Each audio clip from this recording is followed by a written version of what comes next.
गुरुर्ब्रह्मा गुरुर्विष्णु गुरुर्देवो महेश्वरः गुरुः साक्षात् परब्रह्म तस्मै श्री गुरुवे नमः. या वर्गामध्ये रामनवमी बद्दल आणि हनुमान जयंती बद्दल आपण बघणार आहोत, कारण की सध्या या दोन्ही उत्सव आत्ताच होऊन गेले. तर श्रीराम जन्माला यावा म्हणून राजा दशरथ आणि माता कौसल्या यांनी प्रचंड तपस्या केली आणि त्याचं फळस्वरूप म्हणून विष्णूचा अवतार त्यांच्या पोटी आला. कितीतरी जन्म त्या तपस्या सुरू असतात आणि देवाने त्यांच्या परीक्षा अगदी शेवटपर्यंत घेतली. जसं दशरथाला पुत्रप्राप्ती होत नाही म्हणून कित्येक वर्ष गेली आणि त्याच्यानंतर त्यांनी पुत्रकामेष्टी यज्ञ केला.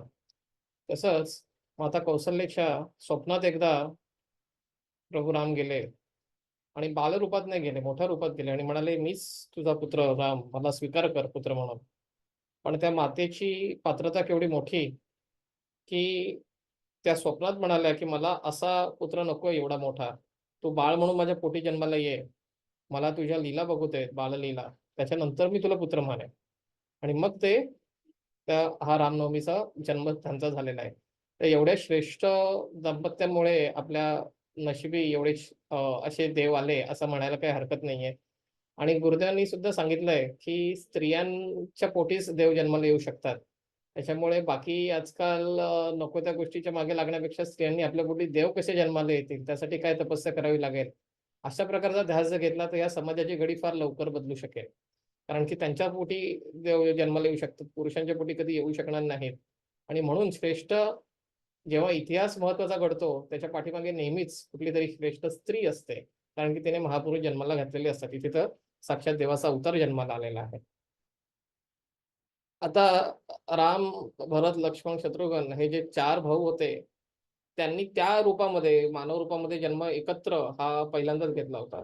अर्थात विष्णुदेवाचे बरेच पूर्वीचे अवतार झाले होते, पण त्या चौघांनी एकत्र अवतार तसा घेतला होता. आणि ते चौघेही विष्णुदेवाच्या कुठल्या ना कुठल्या रूपाचे अवतार होते. म्हणजे शेषनागाचा, सुदर्शन चक्राचा किंवा शंखाचा.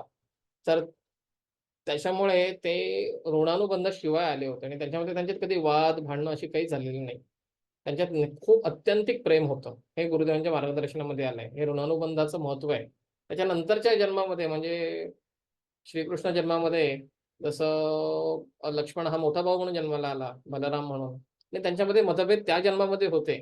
पण राम जन्मामध्ये मात्र भावंडांमध्ये कधीच मतभेद नव्हते. हे गोष्ट समजून घेण्यासारखी आहे. रामाचा जन्म जिकडे झाला, अयोध्या ही सप्तपुरीपैकी एक आहे. आपल्या 7 पुऱ्यांची नावं जी आहेत, अयोध्या, मथुरा, माया, काशी, कांची, अवंतिका आणि द्वारका, ही अशी जी नावं आहेत त्याच्यातलं अयोध्या हे पहिलं नाव आहे. आणि ती सप्तपुरी बनण्यासाठी आता 500 वर्षानंतर आपण प्रयत्न चालू करतोय, हे महत्वाचं आहे. राम जन्मभूमीचं तिकडे मंदिर जे झाले त्याच्यानंतर. रामायण किती वर्षापूर्वी घडलं हा अभ्यासाचा विषय आहे. सामान्य समाजात 7,000 वर्षापूर्वीचा आहे, पण तो चुकीचा असावा. माझा जो अभ्यास आहे किंवा मला जे भावलं त्याच्यानुसार 14,000 वर्षापूर्वीचा जो एक अभ्यास आहे, म्हणजे जे मत आहेत ते बरोबर असावं. आणि याला गुरुदेवांच्या मार्गदर्शनाचा सुद्धा एक आधार असा देता येतील की महाभारताबद्दल ते असं म्हणाले की महाभारत हे 5 ते 10,000 वर्षापूर्वी घडलं. जर महाभारतच 5 ते 10,000 वर्षापूर्वी घडलं तर मग त्याच्या आधी रामायण घडलं. मग ते 10 ते पुढचं म्हणजे 10 ते समजा एक 15-20,000 वर्षापूर्वी रामायण घडलं. ते 14,000चा जो अभ्यास आहे तो जास्त बरोबर वाटतो. श्रीरामचरित्रातील काही छोटे मुद्दे घ्यायचा प्रयत्न आहे इकडे, कारण की संपूर्ण चरित्र तर बऱ्याच ठिकाणी माहिती आहे. तर रामाला रक्षण करता म्हटलेलं आहे. दुष्ट शक्तींपासून रामाने रक्षण केलं. त्याही जेव्हा शिक्षणासाठी म्हणजे त्यांचं जे ब्रह्मचर्य आश्रम होतं तेव्हा जे आश्रमात जाऊन गुरूंचं शिक्षण घेतलं त्यांनी, तेव्हा सुद्धा त्यांनी विशेष प्रकारचे राक्षस त्यांनी मारायचं काम केलं. म्हणजे रावण हा एकटा राक्षस त्यांनी मारला नाही, त्यांनी बरेच राक्षस मारले. खरं तर एका ठिकाणी गुरुदेवांच्या मार्गदर्शनात असंही आलंय की आजच्या घडीला जे मच्छर आहेत, डास आहेत, जे रक्त खातात पिणारे, ते रामायण काळातील राक्षस आहेत.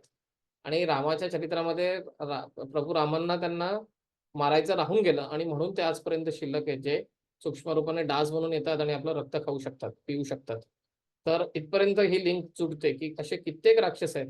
रामरक्षेमध्ये पण एक दोन राक्षसांचा उल्लेख आहे जे रामाने मारले आहेत आणि म्हणून समाज त्या काळात चालू शकला. श्रीराम हे पूर्ण पुरुष आपण धरतो. सृष्टीच्या उत्क्रांतीचा जे एक एक आपण दशावतार बघतो त्याच्यातील हे 7वा अवतार की पूर्ण पुरुष. त्यांनी कधीही कुठल्याही सीतेशिवाय कुठल्याही स्त्रीची त्यांना गरज लागली नाही, कधी विचारही त्यांच्या मनात आला नाही. आणि जेव्हा स्त्रीच्या आत्मसन्मानाची वेळ येईल त्यावेळी कितीही मोठे कष्ट आणि आले होते ते एक मानव म्हणूनच. कारण की रावणाला एक प्रकारचं वरदान होता की कुठलाही देव किंवा अशा प्रकारची कुठलीही शक्ती त्यांना मारू शकणार नाही. त्याच्यामुळे देवाला मानव म्हणूनच अवतार घ्यावा लागला. तर आता हे शोधायचं, दक्षिणेकडे जायचं, सीतेला शोधायचं, त्याच्यासाठी सेतू बांधायचा, ती वानरांची सेना एकत्र करायची, हे सोपे कष्ट नाही आहेत. देव आहेत म्हणून काय झालं, आले तर मानवच्या रूपाने. त्याच्यामुळे कितीही मोठे कष्ट झाले तरी तो आत्मसन्मानासाठी त्यांनी ते सगळं करून दाखवलं, म्हणून ते पूर्ण पुरुष. मर्यादा पुरुषोत्तम का, तर सगळ्याच नात्यांमध्ये त्यांनी मर्यादा पाळून आदर्श निर्माण केला. त्यांनी एकच ना मुलगा असो, म्हणजे 14 वर्षाच्या वनवासानंतर जेव्हा ते परत गेले तेव्हा कौसल्याच्या आधी त्यांनी कैकेयीचे पाय धरले.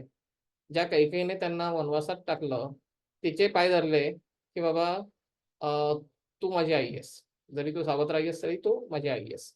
तर अशा प्रकारचे हे मर्यादा पुरुषोत्तम राम आहेत.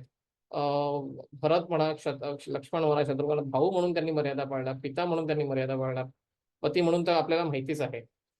आणि एक राजा म्हणून रामो राजमणी सदा विजयते, कधीही त्यांचा पराभव झाला नाही, ते नेहमीच विजय झाले. आणि रामराज्य हे काय नुसतं असं इमॅजिनरी टर्म नाही आहे की एका राज्याची घडी कशी असावी हे त्यांनी दाखवलं. आणि नुसतं भारत नाही, रशिया, युरोप पर्यंत त्या काळामध्ये रामराज्य पसरलेलं होतं. आणि असंही वाचनात आलेलं आहे अमृतकणांमध्ये की रशिया वगैरे हा जो भाग आहे तो त्या काळामध्ये, त्याच्यानंतर लव आणि कुश हे जे रामाचे पुत्र आहेत त्यांच्या अधीन होता, म्हणजे त्यांचं राज्य तिकडे होतं.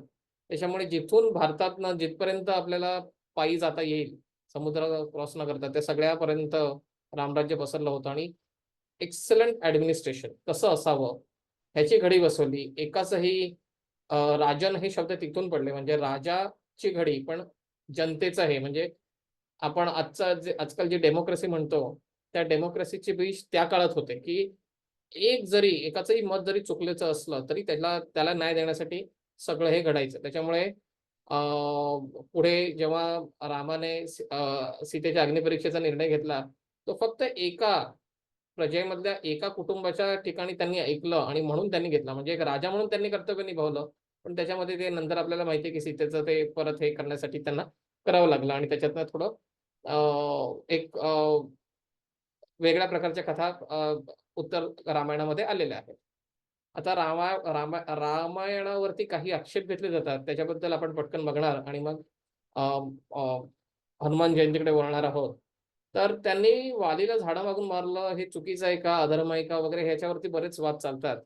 तर तो तसा काही अधर्म नाहीये. त्यांनी ज्या अर्थी श्रीरामांनी ते केलं याचा अर्थ जर धर्माच्या दृष्टीने एखादी गोष्ट तशी करावी लागली तर ती त्यावेळी करायची असते. मात्र त्यांनी त्याचे पांग फेडले. पुढच्या जन्मी जेव्हा एका साध्या पारध्याने श्रीकृष्णाला बाण मारला आणि त्यांनी त्या काळी सोडलं की आता मी हा देह सोडायचा निर्णय घेतो या बाणापायी. तो जो पारधी होता तो वाली होता मागच्या जन्मीचा. म्हणजे त्यांनी ऋणानुबंध पुढच्या जन्मामध्ये ते फेडले की मी तुला झाडामागून मारलं, तू मला पाठीमागून मारशील आणि तुझ्या बाणामुळे मी मरण मरण म्हणजे मरण नाही म्हणता येणार कृष्णाचं, पण मी माझा अवतार विसर्जनाचा निर्णय घेईन तुझ्या बाणापायी. हे ऋणानुबंध श्रीरामाने पुढच्या जन्मात फेडले.